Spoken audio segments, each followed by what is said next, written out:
안녕하세요. 오늘은 딸기 주스를 만들어 보려고 합니다. 이전 편에서 올려드렸던 딸기 주스는 우유가 첨가된 딸기 주스 혹은 딸기 우유로 판매하고 있는 것을 올려드렸는데요. 우유를 못 드시는 분들이 계실 수 있어서 이번에는 물을 이용한 딸기 주스를 만들어 보려고 합니다. 그리고 이번 편은 생딸기를 이용하지만 다음 편에는 다음에 올려드리는 딸기 관련 음료는 냉동 딸기를 이용해서 한번 만들어 보려고 해요.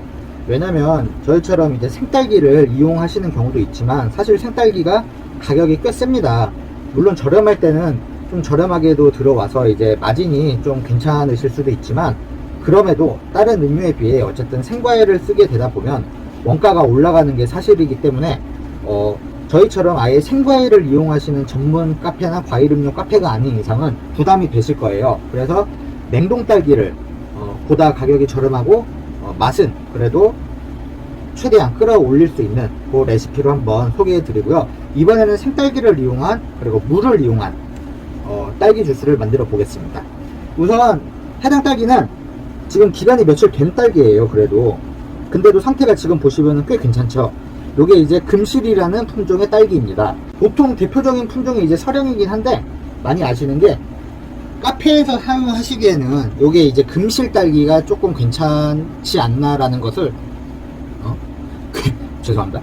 괜찮지 않나라는 생각을 합니다. 왜냐면 요 금실 딸기가 이제 크기는 당연히 조금씩 다 차이가 있습니다. 근데 요 금실 딸기가 탄탄하고 그리고 보관이 용이에요. 그래서 베이커리용에도 많이 토핑되는 딸기 품종 중에 하나인데, 일반 이제 생과일을 이용한 주스를 하시게 된다면 보관이 좀 용이한 딸기가 로스가 적기 때문에 효율적이지 않나 생각을 합니다.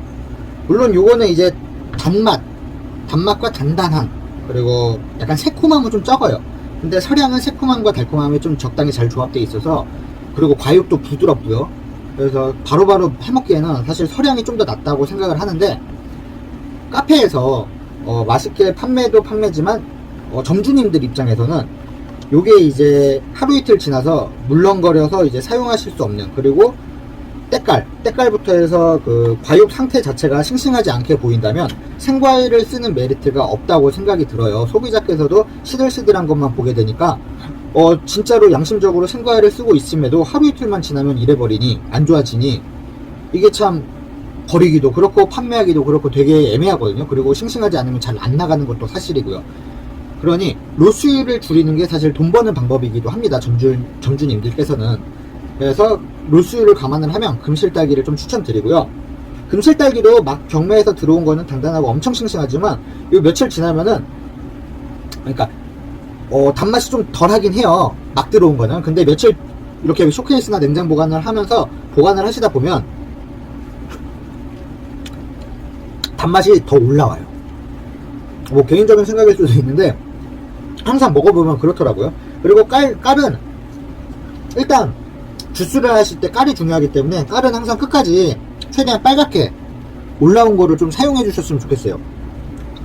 주스를 갈았을 때 다른 시럽을 넣지 않는 이상은 이 생과일 자체의 색깔로 이용을 해야 되기 때문에, 표현을 해야 되기 때문에 최대한 깔은 올라오신 거를 추천드리고요. 한번 바로 만들어 보겠습니다. 지금 저희 같은 경우는 아침마다 이렇게 손질을 해 놓습니다. 어이구, 대형 사고. 이렇게 손질을 해 놓습니다. 이유는 이제 생과일을 세척을 해 놓고, 그리고 꼭지를 계속 따는 작업을, 주문이 예를 들어 딸기 주스 4잔이요 이래버리면 방법이 없어요. 진짜 계속 꼭지를 아무리 열심히 따도 로스율은 늘어나고, 왜냐면 이 꼭다리를 끝에만 살짝 똑 따주면 되는데 바쁘니까 이거 막 자르게 되거든요. 그럼 로스도 생기지, 거기에다가 이제 손님들은 더 기다리시죠. 어쨌든 칼 작업을 계속 하다 보면은 4잔 만드는데도 오래 걸리거든요. 지금 요게 보통 저희가 16온스 컵으로 나가는데, 16온스 기준으로 한 가득 올리시면은 250에서 270g 정도 사이가 되실 거예요. 이렇게 위에가 좀 이렇게 더 올라오게 되면은 한 260, 70이 되실 거고, 위에를 이렇게 한 몇 개를 빼면은 딱 맞게 하시면은 250 정도가 되십니다. 처음에 뭐 저울을 엄청 열심히 재시면서 하셔도 좋지만, 그냥 바쁠 때는 이렇게 기준점이 있는 게 가장 좋죠. 한번 용량을 재볼게요. 근데 최소 250을 쓰고 있습니다. 그거를 감안하셔서 준비하시면 될 것 같고요. 네, 261.6 나옵니다. 261.6 요만큼. 그러면은 자, 바로 딸기 주스 진행해 볼게요. 물을 50 넣어줍니다. 카메라를 건드렸어요. 죄송합니다. 네, 물을 50 넣어줍니다. 물을 많이 안 넣는 이유는 딸기가 많이 들어가는 편도 있지만 그 얼음을 또 넣을 거기 때문이에요. 얼음 10개를 넣어주세요. 그러면 얼음 넣으실 때는 완전한 상태의 얼음을 말씀드리는 거예요. 그리고 딸기 한 컵을 다 부어주세요. 딸기가 단맛이 아예 없진 않아요. 그리고 만드는 중에 또 잠깐 빠지는데 딸기 갖고 오신 다음에 그러니까 구매하시게 되면은 꼭 드셔보셔야 돼요. 생과일은 뭐든. 그러면은 지금 딸기가 단맛만 있는지 새콤함만 있는지 새콤함이 없는지 단맛이 없는지를 알 수 있거든요. 이거 같은 경우에는 지금 새콤함이 적어요. 과육은 그래도 시간이 좀 흘러서 그런지 부드러워지긴 했거든요. 처음엔 되게 단단해요, 금실이. 근데 지금 새콤함이 부족하기 때문에 물이랑 특히 갈리잖아요, 지금. 그러다 보면은 딸기가 아무리 많이 들어가도 딸기 생과일을 썼다는 그 메리트가 조금 줄어들 수 있습니다. 그럴 때는 이제 착즙한 레몬즙이에요. 그리고 항상 말씀을 드리는데, 레몬즙 나올 때마다 말씀을 드리는데, 레몬즙은 꼭 착즙을 해서 써주시면 좋을 것 같아요. 농축액 말고요. 농축액도 참 잘 나오긴 하는데 이제 써야 되는 그 과일들도 있어요, 있기는. 그런데 레몬 같은 경우는 정말 그 풍미가 좀 다르긴 합니다. 그래서 레몬즙은 꼭 착즙을 하셨으면 좋을 것 같고요. 저 같은 경우 작은 스푼으로 한 스푼인데 이게 용량이 정확히 보여드리기 위해서 지금 저울 위에서 한번 해보겠습니다. 1.6 정도 나오네요. 많이 넣을 필요가 없습니다. 이게 생각보다 착즙을 이용을 하시게 되면은 정말 조금만 들어가도 이거 넣었는데 이게 효과가 있을까 이 정도로? 라고 생각을 하시겠지만 효과가 있습니다. 확 그래요. 확 진짜 너무 조금인 것 같아요. 그래서 막 물 넣듯이 넣으시면 큰일 납니다. 한번 갈아 보겠습니다.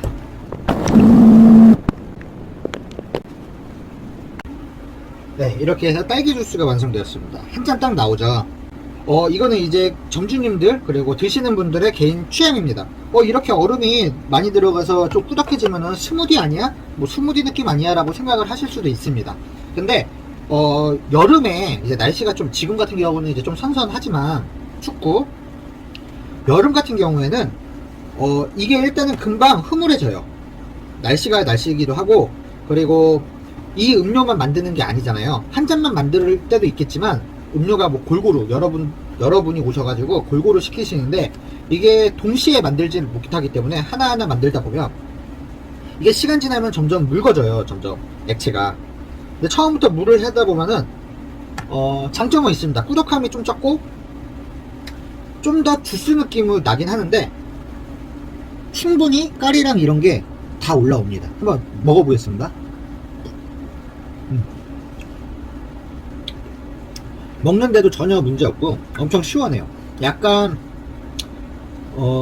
슬러시 전 단계일 수도 있고 주스지만 주스가 막 엄청 올라와야 된다는 그런 것보다는 시간이 대화를 하면서 먹기 때문에 여름에 또 이렇게 시원한 게 더 잘 나가요.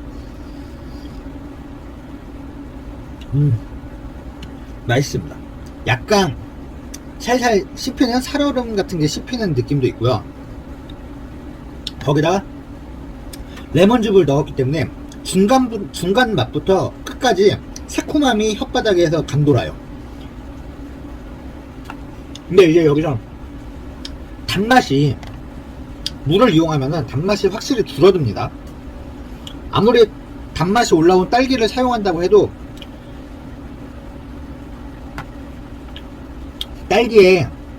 생딸기의 그 느낌이 좀 줄어드는 건 사실이에요. 이때 이제 단맛이 줄어든다 하면은 어떻게 해야 하냐, 바로 보여드리겠습니다. 이게 근데 이제 그런 거죠. 정말 건강한 주스로 판매하고 싶으시면은 단맛이 올라온 딸기와 방금처럼 레몬 착즙을 이용해서 이렇게 나가시면 돼요. 맛이 없지 않아요. 근데 딸기 맛이 너무 약한데? 이렇게 됩니다. 딸기가 꽤 많이 들어갔습니다. 261. 몇 g이 들어갔잖아요. 엄청 많이 넣은 거거든요. 500팩, 팩 하나에, 시중에서 판매하는 팩 하나가 500g인데 그거의 절반이 들어간 거예요. 많이 들어간 건데 깔은 잘 나오지만, 그리고 딸기 맛도 나요. 딸기 향과 맛이 나긴 하는데 약하다는 거죠. 물이 들어가서. 차라리 우유가 들어가면 담백함으로 변하는데 이거 같은 경우에는 진짜 딸기로 승부해야 되기 때문에 생각보다 딸기가 더 들어가거나 그렇지 못한다면 인위적인 걸 좀 섞어야 됩니다. 예를 들어 한번 해보겠습니다. 지금 요걸로 그냥 바로 좀 준비해 볼게요. 이렇게 이제 간다고 하면은 여기에서 선택을 하시는 게 딸기잼을 넣으실 건지, 단맛과 식감이 더 올라가요, 아니면은 꿀을 넣으실 건지 설탕을 넣으실 건지. 자, 여기에서 선택을 해주시면 되는데 저희 같은 경우는 딸기잼을 이용하긴 합니다. 이제 단맛이 더 필요하시다고 하실 때는, 그러면은 딸기잼을, 그리고 딸기잼을 처음부터 넣으실 거면은 얼음량을 한두 알 정도 줄여 주셔야 돼요. 총 용량이 달라지기 때문에 그거 감안해 주시고요. 딸기잼 40을 넣습니다.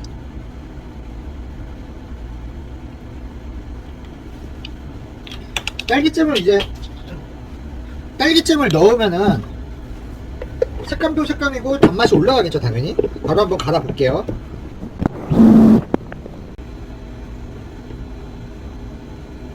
자, 다시 한번 먹어보겠습니다. 색감은 딱 좋습니다. 딸기 주스라고 생각을 하실 수 있는 정도예요. 그리고 맛을 보겠습니다. 확실히 딸기의 맛과 딸기 향이 확 올라갑니다. 근데 이제 여기에서 그 딸기만 넣고 가르셨을 때랑 비교를 하시면은 딸기잼의 단맛이 좀 느껴져요. 이게 처음부터 안 갈아서 용량이 달라진 것도 있지만, 그러니까 제가 마신 다음에 넣었기 때문에 지금 어떻게 보면은 정량이 아니고 딸기잼의 비율이 더 들어간 거랑 똑같거든요. 근데 이제 정량으로 했을 때도 살짝 딸기잼이라고 느끼실 수 있는 분들이 있을 거예요. 좀 혀에 민감하신 고객분들께서는 느끼실 수 있기 때문에 좀 매장 컨셉과 음료 컨셉을 잘 맞춰서 가시는 게 좋을 것 같습니다. 저희 같은 경우는 이제 딸기가 항상 과일이 아무리 그때그때 괜찮은 걸 갖고 온다고 해도 맛이 다 달라요. 금실로 소개를 해드렸지만 금실에서도 맛이 맹한 것도 있고 깔도 안 나오는 것도 있고 설향도 똑같습니다. 그리고 시기마다 또 엄청 맛있는 거 갖고 오게 되면은 항상 비싸요. 그러니까 품종도 품종이고 뭐 맛도 맛이고 이게 항상 변하기 때문에 어느 정도 평균점을 잡게 되려면은 원재료가 맛이 조금 변하더라도 어느 정도 맛이 유지가 되려면은 저희 같은 경우는 물이 아닌 우유를 쓰는 방법을 좀 택한 겁니다. 물로도 이제 나가긴 해요. 우유를 못 드시는 분께서는 우유가 들어가냐 물어보시기도 하고, 그럼 우유 들어가면은 우유를 빼주실 수 있냐, 그러면 혹시 이제 딸기가 저희가 생딸기를 쓰더라도 이게 딸기의 맛에 좌우되기 때문에 조금은 물이 들어가서 연해질 수도 있다, 괜찮으시겠냐 한번 여쭤봅니다. 그리고 딸기를 한번 드시게끔 해보시고, 그리고 딸기 맛 괜찮은데 요걸로 그냥 해주세요 하면은 다 이해하세요. 또 그러니까 그런 부분 좀 고객과의 소통이 또 장사할 때는 필요하다고 생각을 합니다. 꼭 레시피에 맞춰서 만드는 거는 맞지만 고객이 못 드시는 분이 있잖아요. 그리고 먹고는 싶은데 우리 레시피에는 안 맞아. 그럼 그거를 조금 뭘 빼주실 수 있냐 할 때는 빼드릴 수는 있죠, 당연히. 근데 물을 넣으면 그리고 사실 원가가 훨씬 싸져요. 우유 대신 넣으면. 근데 이제 말씀을 드리는 거죠. 저희 딸기 요거 쓴다, 한번 드셔보시라. 요 딸기를 생딸기를 이용합니다. 근데 물이 들어가게 되면은 분명히 조금 연해질 거다, 이런 식으로 설명을 한번 해주시는 것을 추천드립니다. 좀 소통하게 되면은 좀 더 친해지고 그분이 또 단골이 되세요. 다른 데에서는 이런 요청을 안 들어주는데 바쁘다는 핑계나 아니면은 뭐 그냥 저희는 레시피를 고수합니다 뭐 이럴 수도 있고, 근데 레시피를 연구하다 보면은 항상 요렇게도 만들어 볼 수 있고 저렇게도 만들어 볼 수 있는 장점이 있어요. 그러니까 기술이 생기는 거죠. 레시피대로만 공부를 하게 되면은 응용을 못 해요. 공부할 때도 똑같잖아요. 공식을 주입시키면은 그 공식만 알지 그 공식에 대해서 정말 공부를 했으면 응용을 할 수가 있거든요, 그 공식을. 근데 그거를 못 하시는 분들이 좀 있는 것 같습니다. 레시피만 그냥 달달달 외우거나 항상 그 정량에만 딱 맞춰서 하시게 되다 보면 틀에 잡히게 되기 때문에 그 틀을 조금 벗어나셨으면 좋겠습니다. 레시피라는 거는 정답이 없어요. 내 입맛에 맞고 상대방 입맛에 맞으면 그게 레시피라고 생각을 합니다. 왜냐면 저도 맛있는 거를 팔아야 기분이 좋고 제가 맛있다는 거를 또 상대방이 맛있게 먹어주면 성공한 거고, 제 레시피가 굳이 뭐 정말 이건 전문가에서 나온 레시피입니다 해봤자 저희 고객분들 그리고 여기 상권에 입맛에 안 맞으시면 손님은 안 옵니다. 가게는 접어야겠죠. 좀 유연하게 생각을 하시면서 장사를 하시면 좋을 것 같아요. 제가 말씀드리는 레시피도 이것도 있고 저것도 있고 요것도 있고 하지만 맞춰서 한번 드셔보시고 조금 40이라고 했는데 많은 것 같은데 딸기잼 맛이 좀 많이 나는데 하면 30, 얼음 나는 꾸덕한 거보다 물이 좀 더 들어가서 부드럽고 약간 꿀꺽꿀꺽 넘어갈 수 있는 게 더 나을 것 같아 하면은 얼음을 한 반으로 줄이시고 물을 100 정도 넣어주시면 됩니다. 그러니까 어느 거에 정답은 없지만 기본적으로 들어가야 되는 재료와 그리고 표준적인 양 정도는 있겠죠. 왜냐면 규격이 정해져 있으니까 그거에 맞춰서 한번 참고만 해주시고 진행을 해보시면 될 것 같습니다. 그러면은 다음에도 좀 맛있는 음료 그리고 좀 도움이 되실 수 있는, 그리고 제가 올려드리는 거는 실무적인 레시피라고 생각을 해주시면 됩니다. 막 꾸밈 없어요. 이렇게 뭐 이쁩니까? 이쁘진 않잖아요. 깔이야 뭐 딸기 가르시면 깔은 나옵니다 충분히. 그러니 뭔가 엄청난 기술이 있는 건 아니지만 실무적으로 카페를 계속 운영을 해보고 만들어 보기도 하고 하다 보니 처음엔 저희도 손 엄청 많이 가고 엄청 이쁜 것만 해봤지만 인스타 감성으로도 시도를 해보고 했지만 결국엔 사진 찍는 용과 그 매장에서 빨리빨리 팔아야 되는 그 상권이 다 달라요. 그래서 그 상권에 맞춰서 저는 안내를 해드리고 있는 거고, 지금 같은 경우에는 실무적으로 정말 그냥 음료를 빨리 빼셔야 되고 그럼에도 불구하고 맛있고 그리고 있는 재료들로 최소한의 재료 그리고 막 인위적인 것을 최대한 빼고 그렇게 해서 진행을 하는 거기 때문에 그런 것을 조금 감안해 주시면서 시청해 주시면 좋을 것 같습니다. 그러면은 저는 오늘 이만 하고요. 다음에도 맛있는 음료로 한번 찾아뵙겠습니다. 안녕.